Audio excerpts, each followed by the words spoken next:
My newsfeed is full of people who have been dissatisfied with the AAA title Cyberpunk 2077. Bugs, glitches, poor performance, and what seems to be a general failure by the developer to either QA the product before launch or knowingly launching a bad product.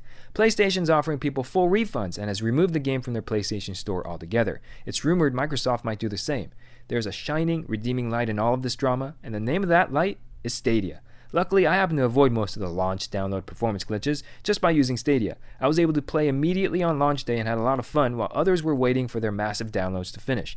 I still experienced minor bugs, but nothing that affected the gameplay. I decided to purchase the game on Stadia mainly because it was the cheapest way to play the game, and I actually had no choice since all the new consoles had been sold out.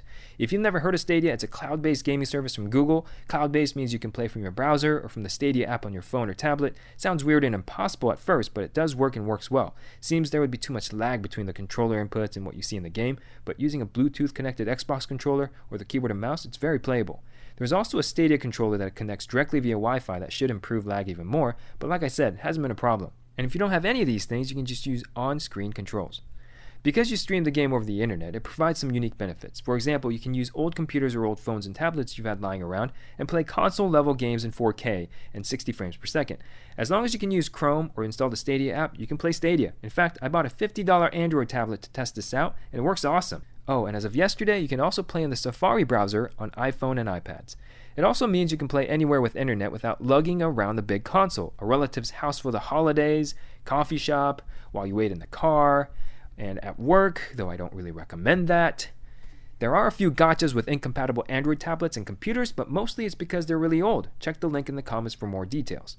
So here's how Stadia works. You sign up for an account, use your Google account to log in, then you're offered to experience Stadia Pro for 30 minutes, after which you decide if you want to send them your credit card info in exchange for a 30-day trial that converts to a $10 a month membership afterwards. But you don't need Stadia Pro just to play Cyberpunk or any other game. Just buy the game and you have access to it with 0 monthly fees.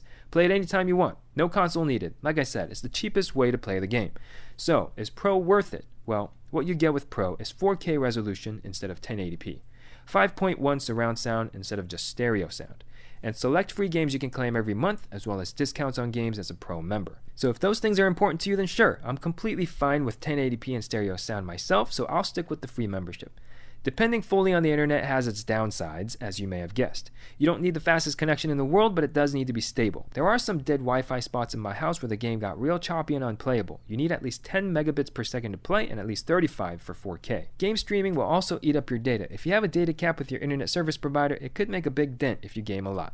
For all the ray tracing hype around the game in the next-gen consoles, Cyberpunk on Stadia does not have it since it uses an AMD graphics chip. Purchasing games digitally also means you can't resell those games once you're done. It'll just sit on your digital shelf forever. However, there is family sharing, so you can spread the love to other members in your family group for no additional cost.